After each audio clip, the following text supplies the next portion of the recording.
Hey guys, so right here is my new breasts. They are 650 cc's and they are high profile Sientra.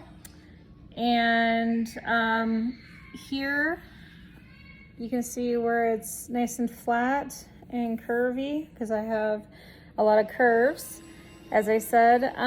So anyways, lipo is going to be the one thing that is going to be very painful throughout this whole thing.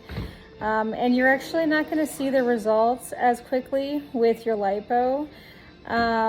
So just keep that in mind. The tummy tuck and the muscle repair, I had 3 inches of muscle repair that they did for me. My breast augmentation, I went from a B cup to, I'm not sure yet. Right now they are in a sports bra and they are also in the spandex. So you're not gonna see the results really right now. Just remember that with your breast augmentation, it could be up to a year for them to drop in fluff and get to the position that they're going to be at. So that's just something to keep in mind. So that's going to be an ongoing process. They will probably look either, weird shapely, things like that. So don't get too worried. Again, it's going to be a process. The breasts are actually the longest from all of the surgery that I've had. You are still going to probably have swelling in wherever you got lipo. I got lipo in the back and on my hips and in the inside of my legs and the outside of my legs. So those are going to be swollen for probably about 3 to 6 months. So just keep that in mind. Your belly is also going to be swollen for quite a few, 6 weeks to a little bit longer depending. And also afterwards, you might still see swelling, if you eat a lot or things like that. So that's just something to keep in mind. But if you can see, I mean, my shoulders are pretty broad, but I have a small rib cage and they really fit my physique really well. I'm really glad that I went 650. I was in the middle of 600 to 650, but honestly, it's just a golf ball size between the two. So I, went a size bigger. There are a lot of people that say, don't be the one that says, oh, I wish I went bigger when you didn't. And in all honesty, it was really hard to figure out through the sports bras with the inserts that they give you. But every single time that I left, I think I went 3 times to try the different inserts. Every single time I left with 650 cc's as being the number one. Trust your gut, trust your instincts, and remember every single implant is not going to look the same as everyone else. I went the high profile because I wanted more of a profile up here when I wear things. So that's going to be important too. Know that, when you do your tummy tuck with if you do muscle repair or if you don't, make sure you're done having kids. I had 6 kids and I was done.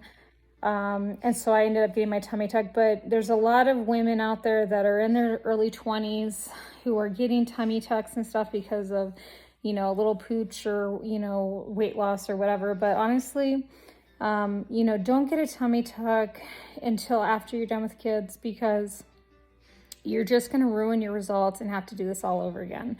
And so that's the number one thing I would say to anybody.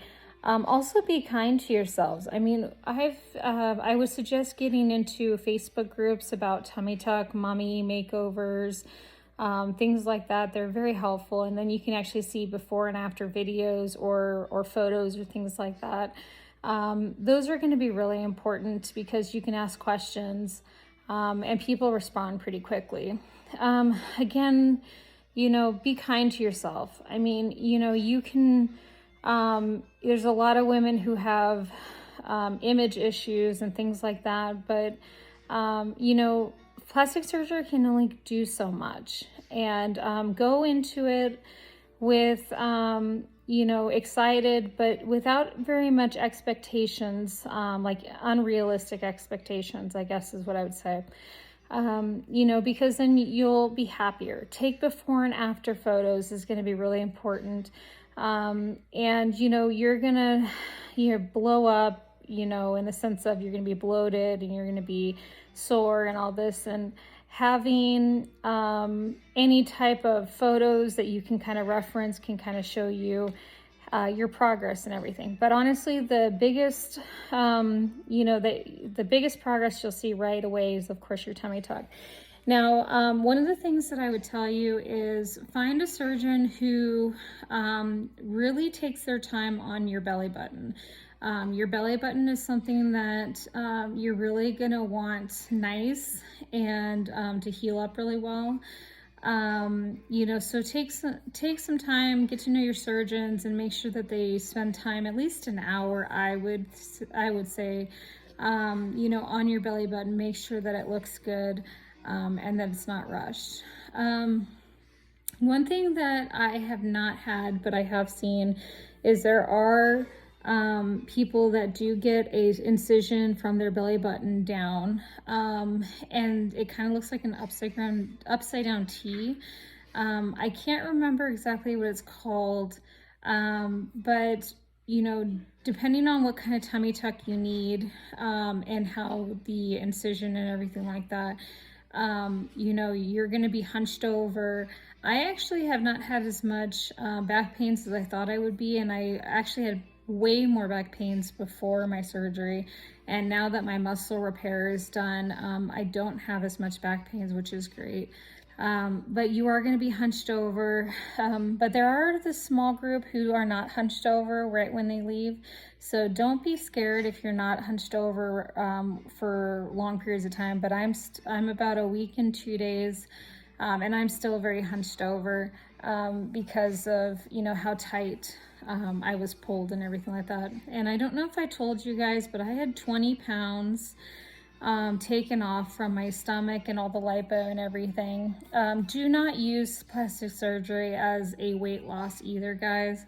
Try to get to your ideal weight, or your goal weight, as close as possible before you do any type of plastic surgery, is my advice.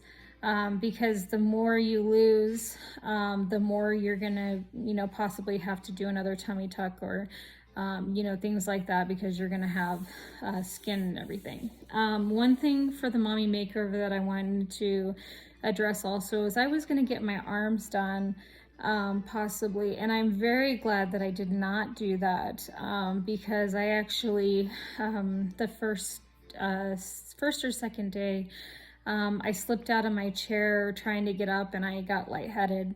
And I actually fell to the floor on my butt. I kind of slid out of my chair and onto the floor. And, you know, I was actually able to, after I came to, which was a couple seconds or a couple minutes, I can't remember, but I was able to use a walker to get on my knees and get up. But if I had had my arms done, I wouldn't have been able to do that. So just kind of think about what's important, you know, and I can, you know, now I think about it, I can work my arms out, you know, a lot quicker and a lot safer than having a big scar up my arm and stuff like that. So, you know, kind of just think about the different recovery times, like the breast augmentation and the tummy tuck are usually about 6 weeks and beyond. And also arm lipo is, and the cutting and all that, I forgot exactly what it's called, but that's really painful, I hear. So just kind of keep in mind what you're able to do and how much you're actually able to stand, like pain tolerance, how long you're able to have a caregiver, how long you can take off work and everything like that. I don't work currently. I'm a home mom and a full-time student, but if you are working, I would definitely take off a week, if not 2 weeks, if at all possible. And if you do go in, you know, after a week, please make sure you let your surgeon know and follow all their guidelines. with all of that. So anyways, I wanted to make sure that I kind of showed a little bit of my results, you know, and I really feel very proportionate. I feel kind of hourglass shaped. I'm sorry, it's kind of hard right now because I'm stuck in kind of a sitting position right now. But, you know, next week I hope to show more videos of kind of how everything is looking. But as I said, you know, just be patient with your body.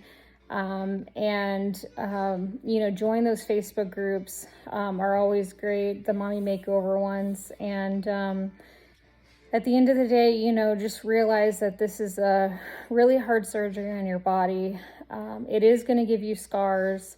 I got scars up underneath. I did not do the scars on the areolas. You know, but just understand that, you know, if you're coming in this, you're going to have scars. They're going to give you scar cream, and you can use things like silicone tape and stuff like that too. But, you know, the end of the day, it's going to happen. It's going to be there, you know, and you're going to want to make sure to do everything that they tell you, like you get scar gel and things like that. But at the end of the day, you're going to see them most likely for the rest of your life. And, you know, you're just, it's one of those things that it's like, don't be scared of that. Understand it, you know, accept it, and be kind to your body.